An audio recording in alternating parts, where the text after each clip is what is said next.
Bom, pessoal, tudo bem? Eu resolvi gravar, esta parte da aula, a primeira parte referente à economia e os recursos naturais, que na quarta-feira possivelmente, eu tenho um compromisso pré-agendado, né, e talvez não consiga estar, às 19 horas disponível. Talvez um pouco mais tarde, eu vou entrar lá, mas de qualquer forma eu vou deixar gravado, tá? E, e aí fica essa aula, né, como sendo assim a introdução. Estou ajustando aqui o microfone, espero que vocês estejam me escutando, né, porque às vezes dá um probleminha aqui. Bom, então nós vimos então até agora, né, a parte da teoria econômica no sentido mais amplo, tá? Claro que nós comentamos algumas coisas relacionadas à questão ambiental que foram surgindo, né, e a gente foi fazendo a discussão assim em alguns momentos esporádicos nessa parte. Agora nós vamos discutir então, né, entrar na parte que trata da perspectiva da economia em relação à problemática ambiental. Tá? Que é, na verdade, assim, a parte que o gestor ambiental, né, vocês estão se formando, vão se formar em gestor ambiental daqui a um tempo, né, daqui a uns anos aí, e a parte que o gestor ambiental, então, vai atuar, né, atuar ou vai dialogar com os economistas, ou, enfim, com a perspectiva técnica, né, da questão ambiental e da gestão ambiental. Bom, então eu vou compartilhar aqui, fica mais fácil, né, para vocês olharem aí e para estudarem. Eu vou compartilhar com vocês.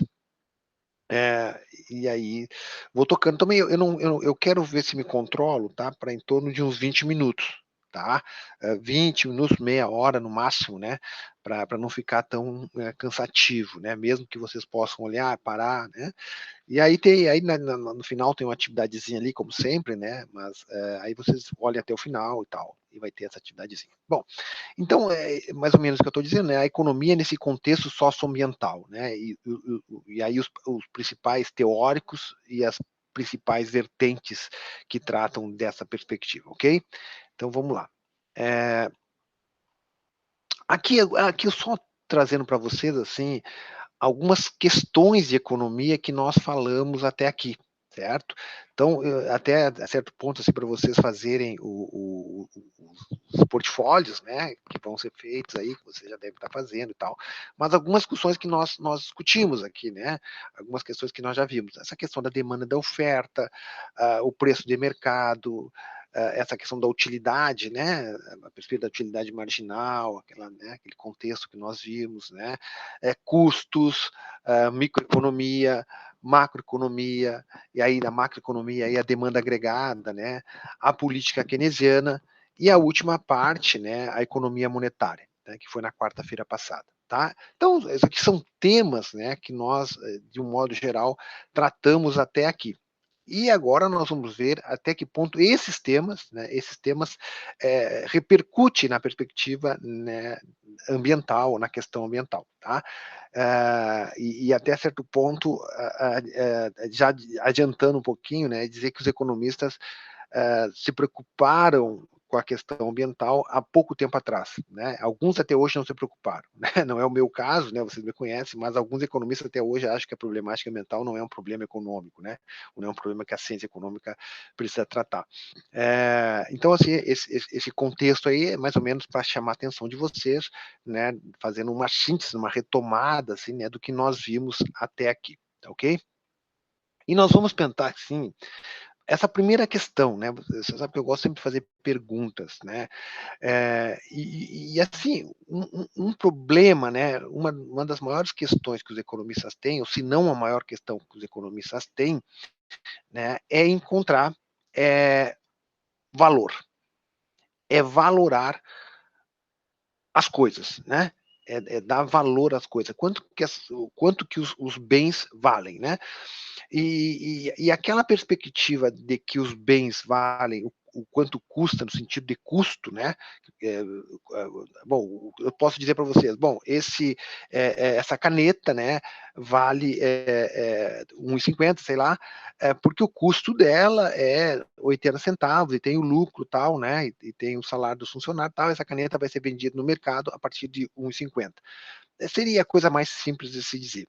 Só que, a partir do final do século XIX, início do século XX, com a perspectiva do contexto da economia marginalista, como se chama, né, no contexto da economia neoclássica, esse custo passou a ser uma das variáveis e até não a mais importante, né, porque o valor que se dá aos bens é condicionado a aspectos de mercado, né? É condicionado a aspectos de quanto o mercado ou quanto a sociedade paga por um determinado preço, por um determinado valor de uma mercadoria. Até um exemplo mais assim, talvez presente na nossa vida hoje, né? Seja, por exemplo, as ligações telefônicas, porque as ligações telefônicas de celular, por exemplo, celular pré-pago, elas são maiores do que a ligação do celular pós-pago. Eu acho que isso continua, né? Eu não, mas eu acho que sim, né? Quem tem conta telefônica, né, de celular, ele paga menos do que um celular lá de cartão, né? E por que isso? Por que isso? Porque custo, se você perguntar, mas o custo seria maior do pré-pago do pós-pago. Não é verdade. O custo da tecnologia do celular, de uma ligação telefônica, é o mesmo, né? A gente pega o telefone, liga, vai para o satélite, né? O satélite bate no satélite e volta, né, para a pessoa que tu ligou. Então, esse é o procedimento técnico. Então, não há custo, né, diferente de uma ligação de um pós-pago para um pré-pago. Aí tem a questão da fidelidade, tá? Mas eu estou falando da questão só do custo de uma ligação, é custo, né? Então, o valor. E aí, tu pode pegar outros exemplos, né? Tu vai pensar assim, bom, quanto é que custa um cachorro-quente? Ah, o cachorro-quente tá lá na praça, lá tá, sei lá, tá 10 pila, 15 pila, não sei, né? Aí, de repente tem uma festa, né, um evento na cidade, né, e esse cachorro-quente, então, passa a ser vendido a R$ 20, ele custava 10, passou, né, porque teve o que? Uma demanda, né, a demanda, aquela história da demanda, faz com que o cachorro-quente, então, que o dono da carroceria cachorro-quente lá, passe a cobrar mais caro e as pessoas compram, né, aquela coisa do ponto de equilíbrio, né, preço de equilíbrio, né. Então, quer dizer, essa questão do valor, ela não está mais condicionada a custo. Isso os economistas perceberam lá no final do século XIX, início do século XX, e viram então que existia a utilidade, né, do bem que fazia com que se desse valor. Bom, e isso, né, perpassa, né, a questão ambiental, é saber, por exemplo, aquela pergunta até clássica, né, quanto vale uma árvore? Quanto é que vale uma árvore, né? Quanto valem as árvores de um modo geral, né? Imaginando que nós vamos então vamos valorar as árvores, né?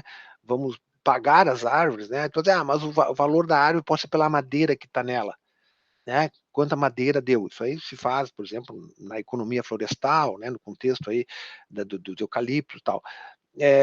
Mas isso não reflete a verdade, né? Quanto vale a Amazônia, né? Quanto vale as árvores, quanto vale a mata ciliar, né? Quanto vale a floresta atlântica, a mata atlântica, né? Então, isso são valores, né, que até certo ponto é esse o dilema, né, que a economia tem em relação a essa a questão ambiental, né? O quanto vale o ar limpo, né? O ar não poluído. Então, uma empresa que gera uma determinada poluição remete dióxido de carbono para a atmosfera e vamos supor que ela queira pagar, né? Que ela queira pagar por isso. Quanto é que vale, né? Quanto que ela deve pagar, então, se nós formos cobrar, ou se, né, ou se fosse pagar um imposto, pagar uma multa, né? Então, esse é um dilema, tá? Esse é uma questão, então, que está por trás da perspectiva econômica, é valorar, né? Valorar as coisas, o objeto. E isso não é um problema atual, não é um problema que só surgiu com a problemática ambiental, né? Por exemplo, eu colocar essas imagens para vocês, né? Eu estou gravando aqui, espero que tá dando tudo certo, né? Tá dando umas mensagenzinhas aqui, mas espero que tá tudo certo. Deixa eu botar aqui uma coisa. Para evitar o efeito espelho, não compartilhe essa tela inteira nem a janela do navegador. Em vez disso, compartilhe. Tá, não, essa aqui é só um recado do Meet aqui, mas tudo bem. Tá. Bom, aqui, né? Vocês veem aí a imagem, né, de dois carros. Um carro né, novo aí, né, um carro, sei lá, que é um Gol, eu acho, né, sei lá o que que é esse, um Fox, eu acho, né, que é esse carro mais novo, e aqui um Fusquinha, né, um Fusca antigo, né, um Fusca, quem gosta de carro, né, sabe da vale do custo. Se eu perguntasse para alguém, né, que não conhecesse, por exemplo, né, a história do Fusca, a história do significado disso, né, é, vocês iriam dizer, bom, né, alguém ia dizer assim, ó, não, o que vale mais é esse carro aqui, que é novinho, né, um carro zero, o carro, né, o Fusca é mais antigo, teria um carro é, e não é verdade. Né? Nesse caso aqui em específico, nesse caso aqui, eu peguei essa imagem aqui faz um tempinho já, mas esse Fusca estava para vender por 100 mil reais, uma coisa assim, né? Numa época estava para vender por 100 mil reais. Bom, isso aí já faz tempo, não sei se era 100 mil reais, mas devia ser 100 mil reais, né? E esse carro aqui vale, sei lá, 30 mil reais, né? Então, o que significa, né, esse contexto aqui, né? Significa que a sociedade, né, estipula o preço desse veículo, né, maior que esse aqui, independente aqui do custo, independente, né, do uso, né, que esse carro aqui possivelmente as pessoas iam usar mais que esse aqui é um carro mais antigo, né, dá mais mecânica, então é mais para colecionador. Aí vocês podem dizer para mim assim, né, claro, que se nós estivéssemos lá presente, dizer, professor, mas eu não pagaria, sei lá, 50 mil reais ou 100 mil reais por esse carro aqui. Eu pagaria, né, os 30 mil reais ou 20 mil reais por esse aqui, né? Porque eu não me interesso por um Fusquinha antigo e tal. Bom, tudo bem, você não pagaria, mas alguém paga. Né? Alguém paga. Então, existe o ponto de equilíbrio. Lembra aquela história do ponto de equilíbrio, né? Do preço de equilíbrio? Existe o preço, existe alguém que pague. Então, mesmo que tu diga, eu não pagaria, mesmo se eu tivesse dinheiro, né? Não, né? Porque a gente vai dizer, mesmo que eu tivesse dinheiro, eu nunca ia tomar, né, um uísque que custa, sei lá, $1.000, né? Como tem. Bom, tu não pagaria, mas alguém paga, né? Então essas coisas existem, né? Porque as pessoas têm alguém que paga, né? O mercado existe porque tem alguém que paga. Então veja bem, então esse contexto aqui, né? Explica aquela perspectiva então do que o valor quem dá é o mercado. Um determinado mercado, né, um tipo de consumidor que tem essa valorização, né, que dá esse valor para esse tipo, né, de automóvel aqui. Tá ok? Então vocês vejam bem o que é a questão do valorar, né? A questão da valorização, né? Do quanto vale, né? Uma outra questão também, essa aqui é uma questão bem interessante, bem polêmica, né? Aqui está a Madonna, né? E as pernas da Madonna, né? E essa polêmica surgiu já faz algum tempo, acho que, sei lá, Madonna, não sei quantos anos tem, mas a Madonna na época estava no auge, né? Eu acho que para fazer uns 10, 12, 15 anos, sei lá, que a Madonna quis colocar suas pernas em seguro. Ela quis segurar suas pernas, né? Era um artista, enfim, né? Então queria segurar suas pernas, né? E houve um contexto lá da seguradora e tal, para saber quanto valia então a perna da Madonna, quanto o seguro deveria cobrar e quanto o seguro deveria pagar se caso acontecesse algumas coisas com as pernas dela lá, que eu não sei exatamente o que significa isso, né? Bom, e eles, não sabendo, não tem uma comparação, quanto é que vale a perna, né, da Madonna? Será que vale a mesma coisa que a perna de outra pessoa, que as minhas, do que qualquer outra pessoa, né? Como eles não tinham, eles usaram um violino, né? Foi uma saída, ou sei lá, né, que alguém disse, não, se a Madonna tiver algum problema com as pernas, se ela não puder, né, ela fazer o seguro, se ela, sei lá, se acontecer alguma coisa com as pernas dela, nós vamos pagar o valor de um violino, sei lá, um violino, sei lá, esse aqui deve ser o Strauss, não sei, não entendo do violino, evidentemente, né, mas enfim, era um violino raríssimo, né, um violino raro, um violino, né, que valia certamente alguns milhares e milhões de dólares, né? Então, então, bom, não tem o valor das pernas, vamos comparar com alguma coisa para dar né, uma estimativa, né, do que significa isso, né? Então é o dilema do valor, né? O dilema da valorização das coisas, né? Que os economistas até hoje têm. Bom, então o que vocês podem estar dizendo, né? Evidente, não é nenhum mistério para ninguém, né? Que quem regula as trocas, né? Quem regula as trocas é o mercado. Mas quem é o mercado? O mercado são agentes, né, sociais que vivem em sociedade numa determinada época, num determinado momento, numa determinada região, num determinado país, né, ou no mundo todo, né, enfim, que estabelece então as trocas e é o que se chama mercado. Então, o mercado é a junção de agentes, né, de consumidores e vendedores, de uma certa forma geral, e aí outros agentes, né, e aqui eu passo então, é o mercado, a resposta seria, né, quem regula as trocas é o mercado. Mas o que que é esse mercado hoje? Que são, né, quais são esses agentes que influenciam na expectativa de mercado, né? Por exemplo, consumidores e produtores. Bom, tudo bem, claro, em linha geral, é o cara que consome e o cara que produz. Mas nessa lógica do mercado capitalista que nós vivemos, nessa lógica do neoliberalismo, do mercado neoliberal, né, existe então os atores desse mercado, né? Então, aqui, esses atores desse mercado atuam, né? Eles atuam de uma certa forma para regular esse mercado, né? Alguns aqui legitimamente regulam esse mercado e outros para se utilizar desse mercado para tirar lucro, né? Como todos, né? O trabalhador para tirar seu salário, o empresário para tirar seu lucro, né? Então, consumidores e produtores, né? Mas nesse jogo, né, de interesse que é esses atores de mercado. Então aqui, bom, aqui os consumidores, né, desse lado aqui os consumidores, né, os empresários, né, que tem uma ligação direta, né, porque os empresários produzem, os consumidores consomem.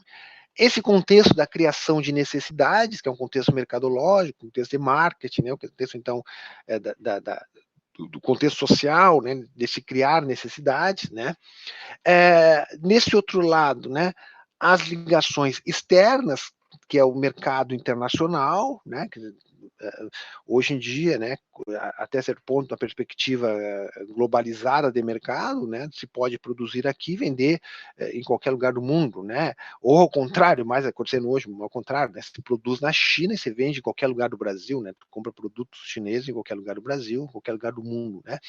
Então, essas ligações externas que existem dentro de uma região, de um país, né.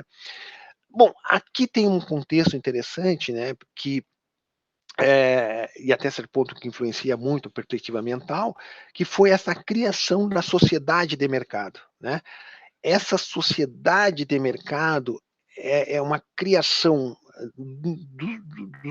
das últimas décadas do século XX, né, digo até talvez a partir da Segunda Guerra Mundial, né, e aí mais recentemente depois da década de 80, né, com a onda neoliberal, né, que foi um contexto das soluções sociais partirem, né, do mercado, né? Essa sociedade de mercado, então, foi uma característica muito recente, né, que eu tô para chamar assim que é até bem recente agora, né, que é essa questão do consumismo, né, que pode ser tratada como consumismo, né, que é de uma certa forma as pessoas vivem em função do consumo.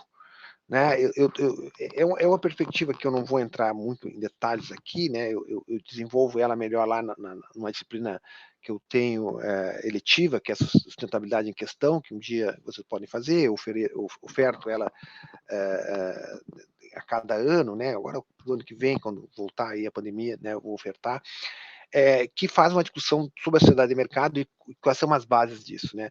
Mas para não deixar em aberto, assim, seria assim, essa perspectiva de que a única função nossa é consumir, né. E aí eu parto do Bauman, né, do Zygmunt Bauman, do Zizek, que são os autores até que nós não tratamos da economia, e da mais da sociologia, né, mas então essa coisa né, de estabelecer então, né, a nossa vida em função do consumismo, né. E aí vem aí a coisa mais pragmática, né, os shoppings, né, essa coisa, né, da obsolescência programada, né, então, que essa sociedade de mercado que foi construída nesse contexto mais contemporâneo, né. Bom, e aqui, aqui eu ponho etc e tal, que é várias outras coisas que até não estão aqui, né, mas aqui no centro, né, teria então as instituições e até certo ponto aquelas que tentam regular e dominam esse mercado, né, e tentam estabelecer então regras, né, que é o caso aqui dos estados, nos estados nacionais, né, os governos, né, os estados, não o governo, os estados, né, o estado americano, o estado francês, o estado brasileiro, o estado chileno, enfim, né, os estados, né, que tentam regular isso a partir da legislação, né, que regulam isso, procuram regular isso, né, e a legislação aqui, o que não interessa, a legislação ambiental, né, que a legislação ambiental, então, segue princípios, né, específicos de cada país, enfim, né, de cada contexto social, mas é a legislação que procura regular, né, esse mercado, né. E aqui, né, é que também são atores que eu coloquei ele aqui no centro, né, e coloquei assim, ó, nada é mais importante para chamar atenção sobre isso aqui, que são os financistas, né, que são os bancos, que são as carteiras de crédito, que são as bolsas de valores, né, essas questões aí de Bitcoins e não sei o que mais, né, essas coisas aí que são os financistas que, que passaram num determinado momento da nossa história, né, muito recente, passaram, parece ser as coisas principais do mercado, né? Parece que eles assim é para eles que o mundo gira, né? É por eles que o mundo gira. Parece que dá essa impressão, né? Porque às vezes a gente pensa assim, ó, ah, a bolsa de valores caiu, né? São Paulo, lá Bovespa está com índices de mercado baixos, né? Houve queda, né, nas principais ações aí das empresas, tá? E aí, né, acontece que parece que tudo vira em função deles, né?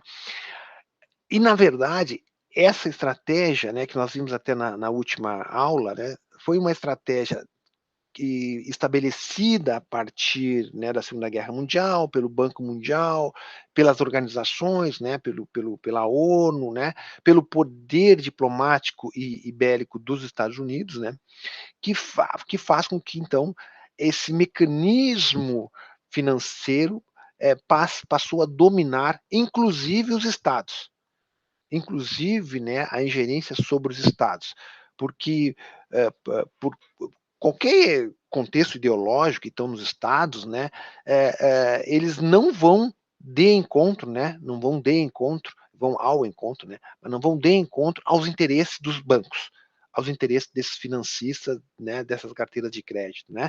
Nenhum governo, né, por mais liberal ou mais social-democrata ou mais esquerda que for, vai contra isso nos últimos tempos. Ninguém foi contra isso. Né? Depois, mas o quê? Mas, não, o PT não foi, o PSDB não foi com o Fernando Henrique, muito menos agora, né, com o Bolsonaro, não vão de encontro a interesses financistas, porque eles dominam a estrutura financeira desse jogo, né? Tanto é a política do dólar forte, né, a diplomacia do dólar forte, que faz com que esse mecanismo de gerenciamento da sociedade passou a ter uma importância muito grande, né, a partir desse financistas, que é uma neurose, né, que é até certo ponto uma neurose aí que nós vivemos na sociedade a partir disso, né, e passou, então nada é mais importante do que parece, né, o interesse desses financistas, né, e isso atinge evidentemente esse mercado, né, esse mercado em função da regulação de mais ou menos crédito, né, financiamento de determinado setor, né, financiamento de determinados produtos, né, tudo passa, né, por interesse desses financistas que passaram a dominar tanto os estados, né, em muitos casos, e dominar, evidentemente, aqui a lógica dos consumidores, dos empresários, né, então esses financistas aqui assumem e dominar aí até o etc e tal aqui, que é outras coisas que podem ter aqui, né, que vocês podem até estar pensando em outras coisas, né, mas que influenciam. Então, esses atores que atuam nesse mercado, né, acabam é, formando, né, formando então o que a gente chama de economia de mercado. Bom, e aqui as consequências, né? Isso aqui é um informe global de 2015, né? Talvez até os dados aqui estejam agora piores, talvez sejam piores, né? Mas aqui então vocês veem, né? O que aconteceu com isso, né? 0,7% da população mundial, né, 34 mil pessoas, né, detém 45,2% da riqueza gerada. 0,7 detém 45% da riqueza gerada, né?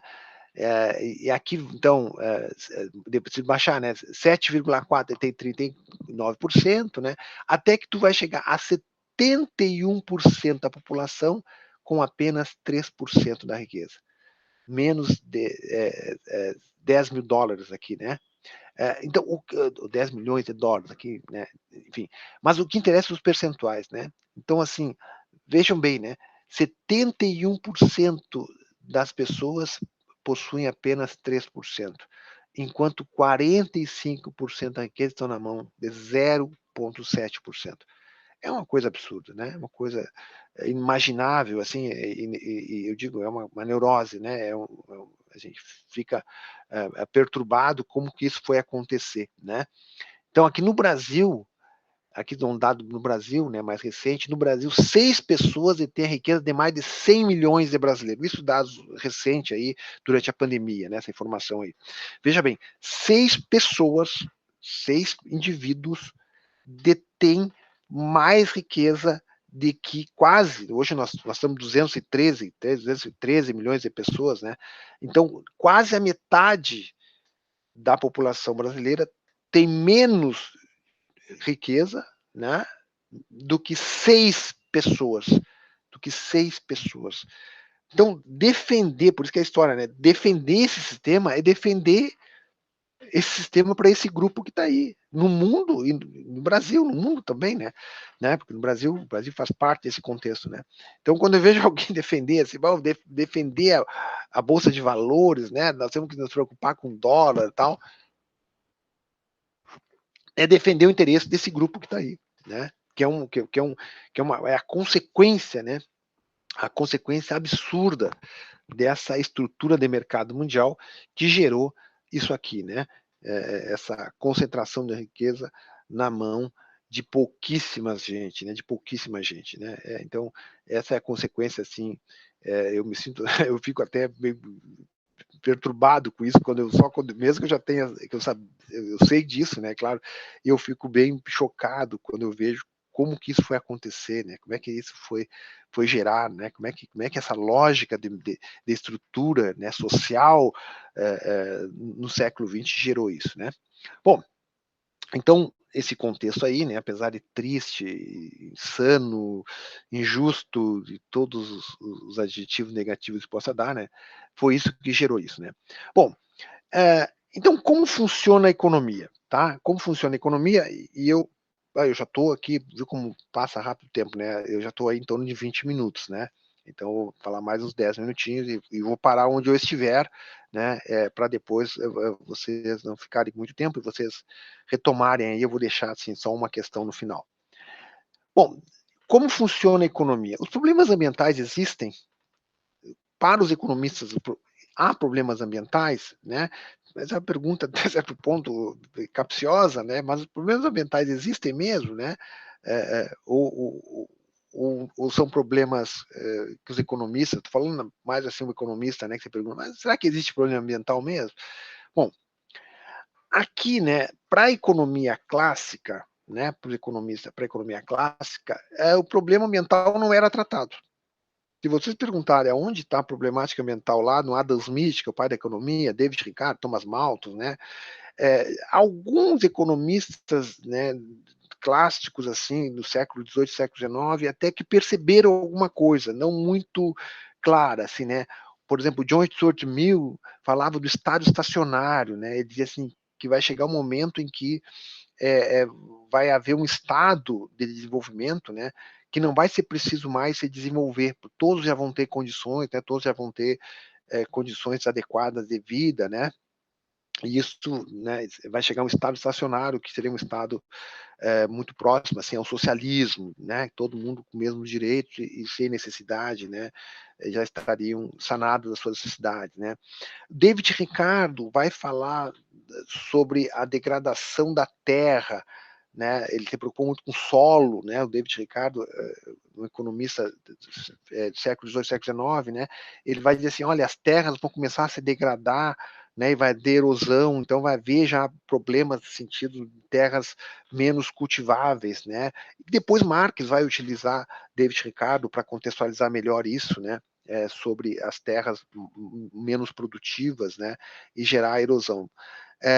Mas fora isso, né, fora isso, assim, os clássicos lá do século XIX, né, início do século XX, até certo ponto, não trataram da problemática ambiental, né, não tinham isso como alguns economistas, Thomas Hobbes, né, falou os problemas de saúde que estavam ocorrendo nas grandes cidades, na Inglaterra, especialmente com a Revolução Industrial, né, e aí falou muito da questão da saúde, né, mas nada muito claro em relação à problemática ambiental, que não era preocupação. E até os economistas do século XX agora, eu estudei economia na década de 80, e um livro mais lido na época, né, assim, clássico da economia, meio basicão assim, era do Paul Samuelson, que tinha ganhado o prêmio Nobel, foi o primeiro prêmio Nobel, acho que o primeiro ou o segundo prêmio Nobel da economia, e nós tínhamos um livro dele lá, que eu me lembro que a gente, na época, nem cópia tinha, era muito caro o xerox, a gente copiava mesmo, né, um livro grande, se chamava Economia, e ele lá não e assim ele dizia assim, e tem uma frase que depois eu usei num artigo, acho que nesse artigo que vocês leram, ou no outro, não me lembro, que eu usei assim, que o Paul Samuelson dizia assim, ó, é, existe na economia existe uma pequena preocupação com as externalidades, uma coisa assim, né, que era as externalidades, era os resíduos, né, era a poluição, era o descarte, era a poluição dos rios que as empresas já estavam causando, né, mas ele colocou isso, existe uma questão aí para ser definida, para ser resolvida, né, que são as externalidades, né, as externalidades, depois até nós vamos, acho que nós vamos discutir melhor aí nos textos, e até certo ponto vocês vão ter contato, tá? Mas então a economia clássica, até a década de 1960, a eficiência locativa dos fatores de produção não dava indícios de insustentabilidade para os economistas do Maestran, né? Então veja bem, aí até a década de 60, né? Década de 60 aí tem um livro clássico da Raquel Carson, né? Que é Silence Sprint, né? A Primavera Silenciosa. A Primavera Silenciosa, então foi o primeiro livro, assim, primeiro abordagem científica, né? A Raquel Carson era uma agrônoma e que denunciou, era bióloga, eu sempre falo agrônoma, esse dia eu descobri que ela era bióloga. Ela denunciou, né, a Primavera Silenciosa denunciou o uso do DTT, né, que é aquele componente usado nos agrotóxicos, né, que a cada ano que passava lá na Califórnia, nos Estados Unidos, ia havendo menos pássaros, né, os pássaros começaram a diminuir, né, porque consumiam os grãos, né, especialmente soja, e iam morrendo, iam acabando, né, e ela falou, então, se lá, daqui a um tempo, né, se não acabar o uso do DTT, acabará, então, vai ter primaveras silenciosas, porque não vai ter mais pássaros, né. Então, a partir disso, né, é que, então, começou a se perceber que essa eficiência locativa não estava dando resultado, né, ou não existia essa eficiência locativa, era uma abstração aí dos economistas, né. Aqui uma outra questão dessa eficiência ou dessa perspectiva da economia clássica, né? A longo prazo, todos os recursos naturais são finitos.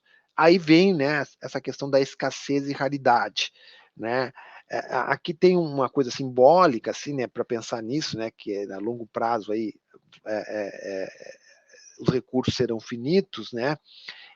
Dizem que foi uma coisa muito simbólica a percepção da Terra vista do espaço, aquela imagem, né, aquela foto, né, que veio a partir do Yuri Gagarin, né, que é um russo, né, que foi o primeiro astronauta que foi no espaço, né, e tirou aquela foto que até é clássica, né, que viu a Terra como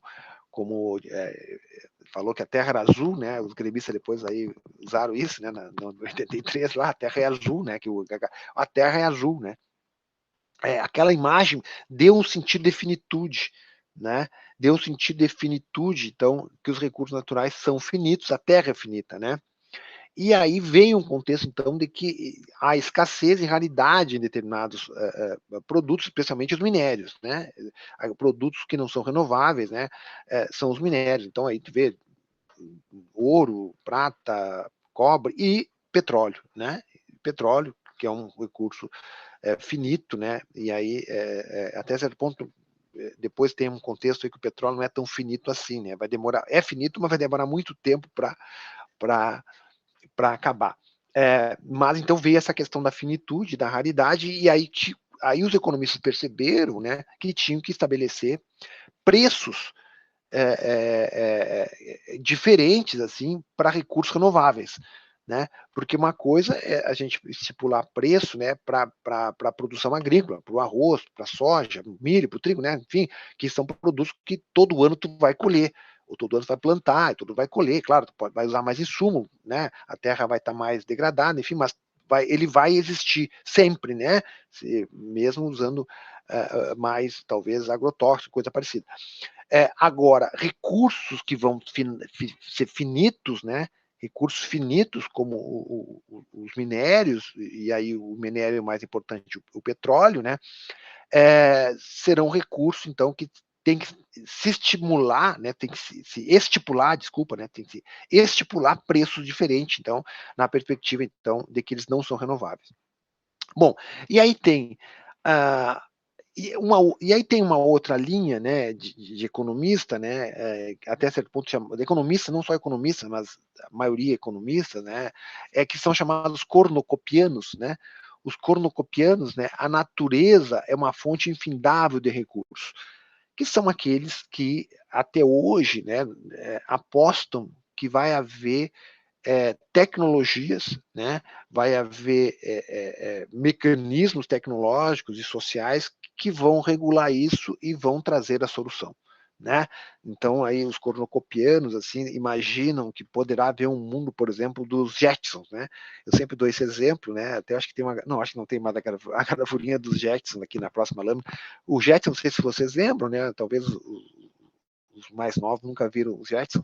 O Jetson é um desenho animado, tipo os Flintstones, né? Só que no futuro, né? E nos Jetsons não tinha nenhuma árvore, né? O desenho do Jetson, o carro voa, né? Tem toda, o Bradesco usou uma propaganda agora há poucos dias, né? Que apareceu os Jetsons ali.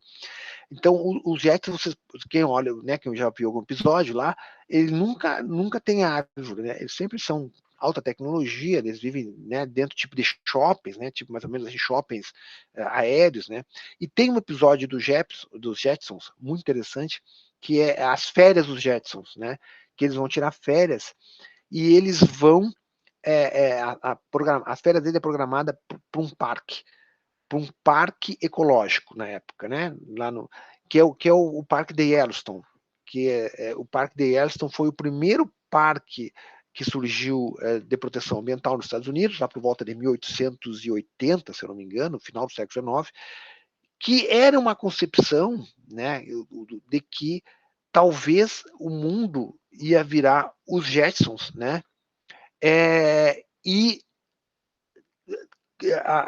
as reservas naturais iam ser lugares assim afastados e as pessoas iam lá como vão na praia, né? Como a pessoa vai na Disney ou vai né, nesses parques temáticos que tem por aí. Seria mais ou menos isso, a percepção assim que você teria, né? Digamos, de uma sociedade nessa perspectiva aí da natureza, criar soluções, né? E os cornucopianos apostando na tecnologia, né? Então, a solução, né? Aqui poderia ser não necessitar dos recursos naturais, né? E aí tem um fato interessantíssimo, né? Sobre isso, na década de 80, os Estados Unidos gastou 300 milhões de dólares, ou coisa parecida, para fazer um projeto chamado Biosfera 2. O que é o Biosfera 2? O Biosfera 2 foi uma tentativa de se criar no deserto lá de Ohio, se eu não me engano, ou do Arizona, não sei, de se criar uma cápsula, era literalmente uma cápsula, né, sem contato com a Biosfera 1, né, sem contato com a Biosfera 1. Era uma cápsula que aí juntaram ali, se eu não me engano, 16 pesquisadores, e aí teve briga entre eles depois adentro, lá teve algumas coisas assim, mas o que interessa é que esse projeto foi uma tentativa de se criar formas de respiração, né, formas de vida de se respirar, sem a necessidade do planeta. Foi um projeto interessante, né, porque foi assim, se porventura esse projeto tivesse dado certo, possivelmente nós talvez nem estávamos mais discutindo, né, a necessidade do planeta Terra ou a necessidade dos recursos naturais, estava discutindo quem é que estava dentro da biosfera 2, né? Quem é que ia poder pagar para entrar na biosfera 2, porque era uma estratégia, né? Literalmente lá colocaram, parece que quase todos os pequenos pedacinhos do bioma do planeta, né? Colocaram assim árvores, né, ou sementes, né, e aí a ideia era que esses 16 pesquisadores lá, né, pudessem recriar um mundo ali dentro, né, pudessem plantar e pudessem viver sem contato com o oxigênio, né, da biosfera, né, que é o planeta Terra. Esse projeto não deu certo, ele foi abandonado, não, parece que 8 meses depois eles tiveram que sair, e mesmo durante esses 8 meses teve até uma coisa subversiva, parece que colocaram oxigênio para lá, porque eles não estavam conseguindo respirar, não estavam conseguindo criar, né, condições da biosfera do planeta Terra, né? Então foi uma tentativa, né, tecnológica assim, para se refletir, né, sobre a necessidade ou não de existir os recursos naturais, né? Bom, então essa terra como recurso invindável, e até aqui eu vou parar para falar sobre esse contexto dos recursos infindáveis, né? Esse grupo de economistas que pensa assim, é o símbolo da economia. E aí eu vou encerrar e deixar uma questão para vocês. Bom, o símbolo da economia, né, que é o símbolo então, da minha profissão, né? O símbolo da economia, ele é o símbolo de um contexto até que reflete um pouco essa perspectiva aí dos economistas clássicos, né, de como eles pensam o mundo. E aqui, assim, né, é a cornucópia, né, o que é o mais interessante aqui é a cornucópia. Né? Então, o símbolo da economia aqui uma engrenagem, né, da indústria, que representa a indústria, e aqui representa, então, a indústria como símbolo do desenvolvimento, né? Isso tem tudo a ver o contexto da percepção que o economista tem do mundo, né? Quer dizer, não é a agricultura, não é nada, é a engrenagem da indústria, né? Como a indústria sendo o símbolo do desenvolvimento, né? Aqui o globo terrestre, né? Então o globo terrestre envolvido por essa indústria, né? Como um símbolo do desenvolvimento industrial no globo terrestre, né? Aqui a folha de acanto, né, que é uma folha, então, simboliza valor, custódia, boa fama, né, tá aqui, né. E aqui a cornucópia, né, que é o ícone mitológico, atributo da abundância, fortuna e símbolo da agricultura e do comércio, né. Então, aqui, essa cornucópia, né, é que está a perspectiva, então, dos cornucopianos, de que se tu tiver uma engrenagem, né? Se tu tiver uma engrenagem para esse contexto da sociedade global, né? Aqui com essa coisa simboliza, né, o valor, tal, a custódia, tu vai ter aí a riqueza, né, da agricultura, do comércio e riqueza de um modo geral para sempre. Então esse é o símbolo assim da da economia e que reflete muito até a percepção de alguns economistas, né? De alguns economistas. Bom, então eu acho que eu já passei até o horário estipulado que eu tinha estipulado para mim mesmo, né, de falar um pouco, mas eu queria que vocês fizessem a questão hoje não é vocês responderem nada, tá? Não é uma questão de resposta, mas é vocês a partir do que vocês escutaram, né, fazerem uma pergunta para mim, tá? Então façam uma pergunta para mim, tá?